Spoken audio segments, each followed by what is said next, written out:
শহীদের মাদের প্রার্থনা পূরণ করুন। বাংলাদেশের স্বাধীনতা যুদ্ধে শহীদ, নিপীড়িত, নির্যাতিত সকলকে মাগফিরাত দান করুন। জুলাই গণঅভ্যুত্থান সহ পৃথিবীর সকল মুক্তি আন্দোলনে অংশগ্রহণকারী পৃথিবীর যেখানে যিনি আছেন তাদের সকলকে আমাদের দোয়া শরীক করে নিন।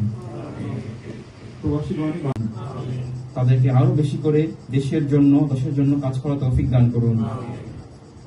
জুলাই নির্বাচন ৭১-এর মনে করেন মানে মুক্তিযোদ্ধা যারা সকলে স্বৈরাচার আমাদের জাহাঙ্গীর আলমগীর, খন্দকার নাসির উদ্দিন উপস্থিত আছেন, আমাদের সদ্য কমিটির ভারপ্রাপ্ত সভাপতি আমিনুর রহমান সালাম।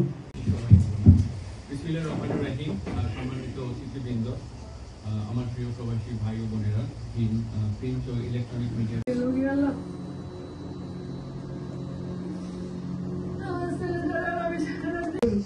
মানুষের যারা আত্মহত্যা দিয়েছে এই দেশটাকে পরিবর্তন করার জন্য, সমাজকে পরিবর্তন করার জন্য, উনি সংক্ষেপে ২-৩টা কথার মধ্যে দেশ, জাতি সকলের মঙ্গলের জন্য কিছু কথা বলে গেছে।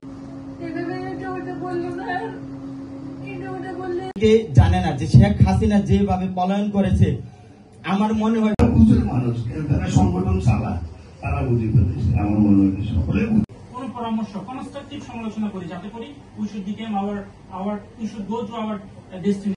বোনরা ভাইদের জন্য তাদেরকে যেন আল্লাহ রাব্বুল আলামিন তাদেরকে ধৈর্য ধরার জন্য যে তৌফিক দান করেন। আগামী দিনে আমার বাংলাদেশ ভালো থাকুক, আমার সার্বভৌমত্ব ভালো থাকুক, বাংলাদেশের 18 কোটি মানুষ ভালো থাকুক, এই আশাটাই করি। বাংলাদেশে একটি সুষ্ঠু তত্ত্বাবধায়ক সরকারের মাধ্যমে একটি সুষ্ঠু নির্বাচন হোক। আমি আমার দেশনীতিক এবং খালেদা জিয়ার সুস্বাস্থ্য কামনা করতেছি। আমার দলের ভারপ্রাপ্ত চেয়ারম্যান জনাব তারেক রহমানের বাংলাদেশের প্রতিটা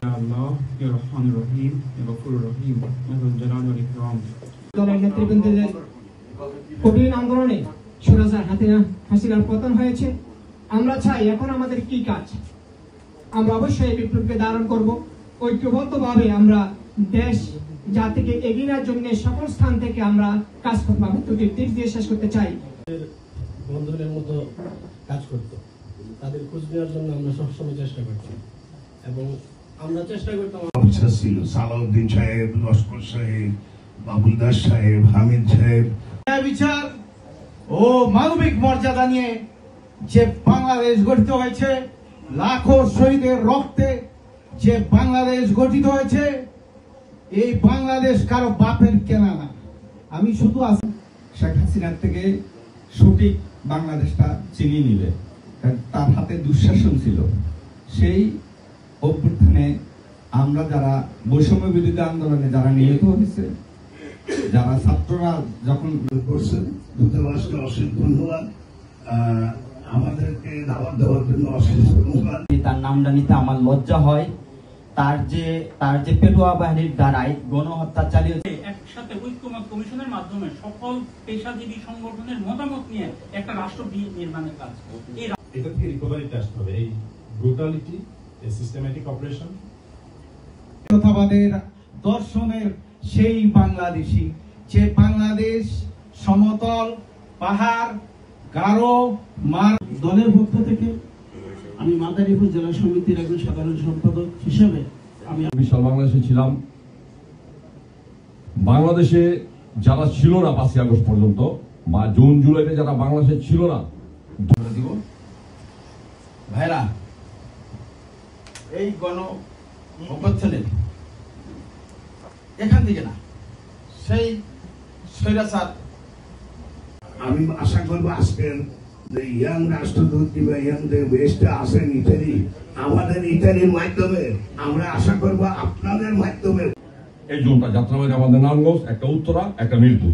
আমাদের পক্ষ থেকে আন্তরিক শুভেচ্ছা অভিনন্দন। আমি আজকে জুলাই শরীক হওয়ার জন্য আমি সকলকে অভিনন্দন জানাচ্ছি। আমার বক্তব্যের শুরুতে আমি শ্রদ্ধাভাবে স্মরণ করছি জুলাই গণঅভ্যুত্থানের শহীদ আবু সাইদ সহ সকল সাহসী শিক্ষার্থী এবং আপামর জনতা যারা জুলাই গণঅভ্যুত্থানে তাদের জীবন উৎসর্গ করেছেন বৈষম্যহীন রাষ্ট্র ব্যবস্থা প্রতিষ্ঠার জন্য। এই আন্দোলনে যারা আহত হয়েছেন আমি তাদের সকলের দ্রুত সুস্থতা কামনা করছি। প্রিয় প্রবাসী ভাই ও বোনেরা, আমি সকল প্রবাসী বাংলাদেশিদেরকে, বিশেষত ইতালি প্রবাসী বাংলাদেশিদের অবদানকে স্মরণ করছি আজকের এই দিনে, যারা হাজার মাইল দূরে থেকেও জুলাই আগস্ট গণ আন্দোলনের সাথে একত্রতা পোষণ করেছেন, সামাজিক যোগাযোগের মাধ্যমে জুলাই গণ আন্দোলনের পক্ষে প্রচারণা চালিয়েছেন, অফলাইন অনলাইন সরব থেকেছেন। জুলাই গণ অভ্যুত্থান ইতালি প্রবাসী বাংলাদেশের ভূমিকাকে আমরা কৃতজ্ঞতা এবং সাধুবাদ জানাই। সবাইকে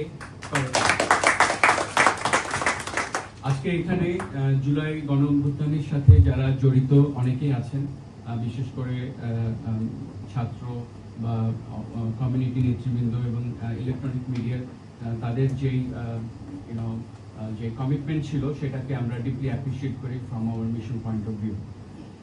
প্রবাসীদের অবদানের স্বীকৃতি হিসাবে আপনারা জানেন বাংলাদেশ সরকার ইতিমধ্যে বিগত 2রা আগস্ট হলো রেমিটেন্স যোদ্ধা দিবস হিসাবে পালন করে। সেই উপলক্ষে বাংলাদেশ দূতাবাস একটি অনুষ্ঠানের আয়োজন করেছিল, যেখানে বেসিক্যালি প্রতিপাদ্য ছিল যে যারা প্রবাসী এই আন্দোলনের সাথে সম্পৃক্ত ছিল তাদেরকে আসলে একটা রেকগনাইজ করা।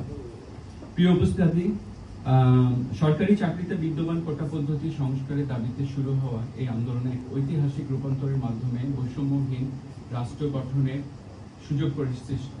সুযোগ সৃষ্টি করে দিয়েছে। জুলাই গণ অভ্যুত্থানের মূল লক্ষ্য ছিল একটি বৈষম্যহীন, ন্যায়ভিত্তিক, দুর্নীতি ও স্বৈরাচার মুক্ত নতুন রাষ্ট্র ব্যবস্থা প্রতিষ্ঠা করা, দেশের গণতন্ত্রকে পুনরুদ্ধার করে জনগণের নিকট ফিরিয়ে দেওয়া। নোবেল বিজয়ী বরেণ্য অর্থনীতিবিদ ডক্টর মোহাম্মদ ইউনূসের নেতৃত্বে অন্তর্বর্তীকালীন সরকার গঠন হয় 8ই আগস্ট 2024 এবং তারপর থেকে রাষ্ট্রযন্ত্রের সকল খাতে ব্যাপক সংস্কার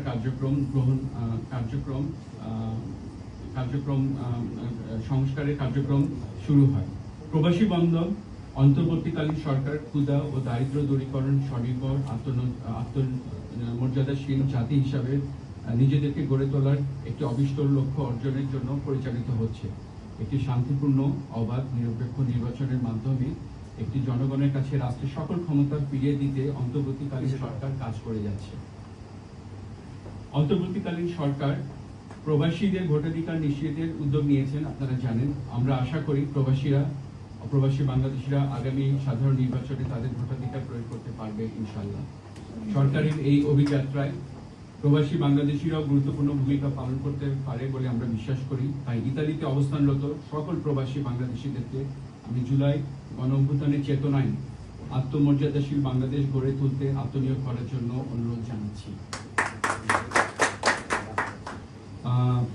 প্রিয় প্রবাসী ভাই ও বোনেরা, পরিশেষে আমি বলবো, জুলাই গণ অভ্যুত্থান আমাদেরকে একটি নতুন আশার আলো দেখিয়েছে, একটি বৈষম্যহীন ও দুর্নীতিমুক্ত বাংলাদেশ গড়ার স্বপ্ন দেখিয়েছে। জুলাই গণ অভ্যুত্থানের সফল যেন দেশে ও প্রবাসে প্রত্যেকটি বাংলাদেশী উপভোগ করতে পারে, সে লক্ষ্যে আমাদের নিজ নিজ অবস্থান থেকে আমাদেরকে কাজ করে যেতে হবে। সবার ঐক্যবদ্ধ প্রচেষ্টা থাকলেই আমরা একটি বৈষম্যহীন, স্বনির্ভর বাংলাদেশ গড়ে তুলতে পারবো এবং তাহলেই আবু সাঈদ মুগ্ধ সহ জুলাই গণ অভ্যুত্থানের সকল শহীদের আত্মত্যাগ সার্থক হবে। পরিশেষে এই অনুষ্ঠানে উপস্থিত হওয়ার জন্য